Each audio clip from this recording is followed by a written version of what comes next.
George Joseph സാമ്പത്തിക വിദഗ്ധൻ കൂടി നമ്മോടൊപ്പം ചേരുകയാണ്. ശ്രീ ജോർജ് ജോസഫ്, ഏതർത്ഥത്തിലാണ് ഇതിനെ കാണേണ്ടത്? ലൈഫ് എന്ന ക്ഷേമ പദ്ധതിക്ക് യവനികയിടുകയാണ്, തിരശ്ശീലയിടുകയാണ്.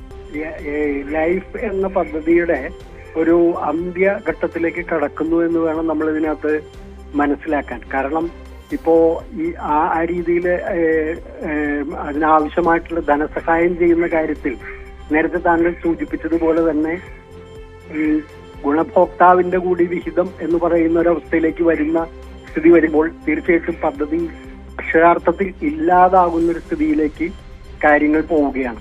അതുകൊണ്ട് പാവപ്പെട്ടവരെ സംബന്ധിച്ചിടത്തോളം അല്ലെങ്കിൽ ഭവനരഹിതരായിട്ടുള്ള നിരവധി ആളുകളെ സംബന്ധിച്ചിടത്തോളം അവരുടെ സ്വപ്ന സാഫല്യത്തിന് വലിയൊരു തിരിച്ചടി, വലിയൊരു കനത്ത ആഘാതം ഈ നടപടി മൂലം ഉണ്ടാവും എന്നുള്ള കാര്യത്തിൽ യാതൊരു സംശയവുമില്ല. പിന്നെ നേരത്തെ സൂചിപ്പിച്ചതുപോലെ തന്നെ കേന്ദ്രം നിഷ്കർഷിക്കുന്ന ലോഗോ അത് പ്രദർശിപ്പിക്കണം എന്ന് പറയുന്നത് അങ്ങേറ്റം അപമാനകരമായിട്ടുള്ള ഒരു കാര്യമാണ്. കാരണം ഇക്കാര്യത്തിൽ ഒരു വ്യക്തി അയാളുടെ വീട് എന്ന് പറയുന്നത് അയാളുടെ തികച്ചും സ്വകാര്യ സ്വാതന്ത്ര്യത്തിന്റെ വളരെ പ്രധാനപ്പെട്ടൊരു പ്രതീകം കൂടിയാണ്. അവിടെ ഏത് ഒരു ഫോട്ടോ വെക്കണം, ഏത് രീതിയിലുള്ള കാര്യങ്ങളാണ് ആ വീട്ടിലുണ്ടായിരിക്കേണ്ടതെന്ന് തീരുമാനിക്കേണ്ടത് ആ വ്യക്തിയുടെ സ്വാതന്ത്ര്യത്തിന്റെ ഭാഗമാണ്.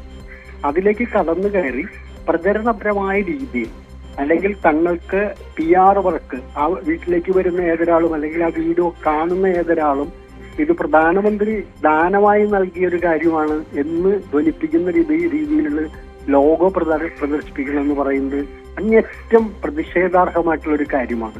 അത് ആത്മാഭിമാനത്തെ ചോദ്യം ചെയ്യുന്ന ഒരു കാര്യമാണ്. തീർച്ചയായും ആത്മാഭിമാനത്തെ ഈ ഘട്ടത്തിലാണ് നമ്മൾ പിണറായി വിജയൻ സർക്കാരിന്റെ, അതായത് മുൻ സർക്കാരിന്റെ LDF സർക്കാരിന്റെ ഒക്കെ കാലത്തെ അനുസ്മരിക്കേണ്ടത് അല്ലെങ്കിൽ ഓർക്കേണ്ടത് ശ്രീ ജോർജ് ജോസഫ്. കാരണം ഒരു വ്യക്തിയുടെയും ആത്മാഭിമാനത്തെ ചോദ്യം ചെയ്യുന്ന തരത്തിൽ ഒരാളുടെയും പടവോ പേരോ വെക്കരുത് എന്ന് പറഞ്ഞ മുഖ്യമന്ത്രിയായിരുന്നു പിണറായി വിജയൻ. മാത്രമല്ല അത് സൗജന്യമായി സർക്കാർ വീട് വെച്ച് നൽകിയിട്ടാണ് ഇങ്ങനെ പറഞ്ഞത്. അവിടെയാണ് ഇവിടെ ഒരു കമ്പാരിസൺ ആവശ്യമാണ്, അനിവാര്യമാണ്. അതെ, തീർച്ചയായിട്ടും. കാരണം ഇവിടെ ഈ കാര്യത്തിൽ കേന്ദ്ര സർക്കാരിന്റെ പ്രധാനമന്ത്രിയുടെ ആവാസ് യോജന പ്രകാരം ഉള്ള പൈസ തുച്ഛമായൊരു തുകയാണ്. 70,000 രൂപ 75,000 രൂപയൊക്കെയാണ് അത് കൊടുക്കുന്നത്. തീർച്ചയായിട്ടും ഒരു തൊഴുത്ത് ഉണ്ടാക്കാൻ അല്ലെങ്കിൽ നല്ലൊരു കോഴിക്കോട് ഉണ്ടാക്കാൻ പോലും പറ്റാത്തൊരു തുകയാണ് ഇതിന് കൊടുക്കുന്നത്. അതിന് വലിയ തോതിൽ 4 ലക്ഷവും 5 ലക്ഷവും ഒക്കെ വിഹിതം വെച്ച് അത് വലിയ തോതിൽ അതിന് ഒരു വീട് പൂർത്തീകരിക്കുക എന്നുള്ള രീതിയിൽ കേരളത്തിൽ സാമാന്യം ജീവിക്കാൻ പറ്റുന്ന വിധത്തിലുള്ള നിലവാരത്തിൽ ഒരു വീട് പൂർത്തീകരിക്കുന്നതിന് വേണ്ടി പണം മുടക്കുന്നത് സംസ്ഥാന സർക്കാരാണ് എന്നുള്ളത് നമുക്ക് എല്ലാവർക്കും അറിയാം. ആ സർക്കാരിന് പോലും അവരുടെ ഒരു ഫോട്ടോയോ അല്ലെങ്കിൽ ഏതെങ്കിലും ലോഗോയോ അല്ലെങ്കിൽ പബ്ലിസിറ്റി മെറ്റീരിയലോ വെക്കുന്നത് ശരിയായൊരു തീരുമാനമല്ല. ആര് കാശ് മുടക്കുന്നില്ല, മുഴുവൻ തുകയും മുടക്കുന്നുണ്ടെങ്കിലും ഒരു വ്യക്തിയുടെ സ്വകാര്യതയിലേക്ക് കടന്നു കയറി അയാളുടെ സ്വാതന്ത്ര്യത്തിന്മേലുള്ള ആത്മാഭിമാനത്തെ ചോദ്യം ചെയ്യുന്ന വിധത്തിൽ ഒരു ലോഗോ പതിപ്പിക്കുക എന്ന് പറയുന്നത് മോദിയുടെ പടമാണ്.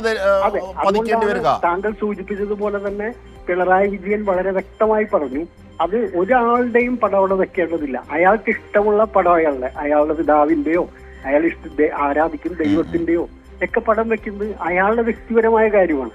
തൽസ്ഥാനത്ത് വെറും പബ്ലിസിറ്റി സ്റ്റണ്ടിന് വേണ്ടി, അതായത് ഇതൊക്കെ ഞാൻ ഉണ്ടാക്കി കൊടുത്തതാണ്, മോഡിയുടെ വകയാണ്, മോഡി ഉണ്ടാക്കി കൊടുത്ത വീടാണ്, മോഡിയാണെല്ലാം എന്ന് വരുത്തി തീർക്കുന്നതിന് വേണ്ടിയിട്ടുള്ള ഒരു വലിയ അതാണ് ഈ സംഘപരിവാറിന് കൂടുതൽ സ്വീകാര്യമാക്കുക. ഇത് കാണുന്ന ആരും തന്നെ ഇത് മോഡി പണിത് കൊടുത്ത വീടാണ്, നമ്മുടെ പണം കൊണ്ടും ഗുണഭോക്താവിന്റെയും അതുപോലെ തന്നെ ഗവൺമെന്റിന്റെ ഒക്കെ വലിയ ഒരു ശ്രമത്തിന്റെ ഫലമായിട്ടാണ് അവിടെ വീട് പൂർത്തീകരിക്കുന്നത്.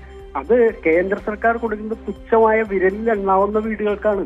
അപ്പോ 5 ലക്ഷത്തിലധികം വീടുകൾ പൂർത്തീകരിച്ചൊരു ഗവൺമെന്റാണ് ആ ഗവൺമെന്റ് ഒരിക്കൽ പോലും അവരുടെ ഒരു ഗവൺമെന്റിന്റെ എന്തെങ്കിലും ഒരു കാണിക്കുന്ന ഒരു സിംബലോ എന്തെങ്കിലും വെക്കണമെന്ന് ആ ഗവൺമെന്റ് പറഞ്ഞിരുന്നില്ല.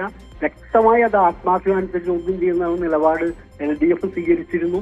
അത് തീർച്ചയായിട്ടും എല്ലാ അർത്ഥത്തിലും പ്രതിഷേധിക്കേണ്ട ഒരു കാര്യം. ഇത് നോർത്ത് ഇന്ത്യ അല്ല, അവിടെ എന്ത് വിഴുപ്പും വേണമെങ്കിൽ ഈ സംഘികള് പേറുമായിരിക്കും. പക്ഷെ കേരളത്തിൽ അങ്ങനെയുള്ള മനുഷ്യരല്ല, അത് നമ്മൾ മനസ്സിലാക്കണം. അതുകൊണ്ട് ഒരു വിധത്തിലും നമുക്ക് അംഗീകരിക്കാൻ പറ്റില്ല. അത്തരത്തിൽ MOU ഒപ്പിടുന്നത് തികച്ചും പ്രതിഷേധാർഹമായിട്ടുള്ള ഒരു കാര്യമാണ്.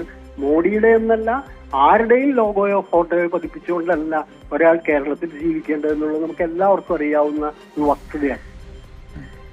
തീർച്ചയായും ജോർജ് ജോസഫ് വളരെ നന്ദി ഈ ഘട്ടത്തിൽ ഞങ്ങളോട് സഹകരിച്ചതിന്.